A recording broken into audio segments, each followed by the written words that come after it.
50 ലക്ഷം രൂപ പാസ്സായിട്ടും ശോചനീയാവസ്ഥയിൽ കിടക്കുന്ന Tirur പെരുവഴിയമ്പലത്തെ health centre ഉടൻ പൊളിച്ചുമാറ്റി വാർഡിലെ ജനങ്ങൾക്ക് ഉപകാരപ്രദമാക്കണമെന്ന് വെൽഫെയർ പാർട്ടി ആവശ്യപ്പെട്ടു.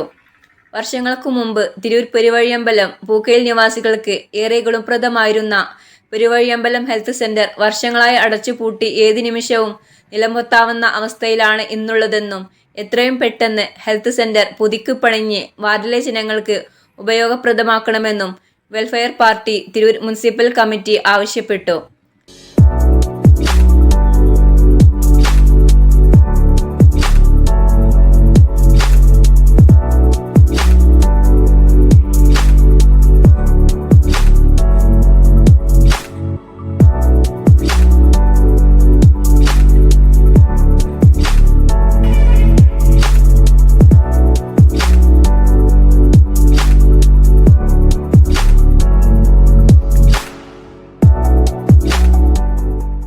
അധികാരികൾ ഉടൻ ഇടപെട്ട് വേണ്ട നടപടികൾ ഉടൻ സ്വീകരിച്ചില്ലെങ്കിൽ ശക്തമായ സമര പരിപാടികളുമായി മുന്നോട്ടു പോകുമെന്നും വെൽഫെയർ പാർട്ടി തീരുമാനിച്ചു.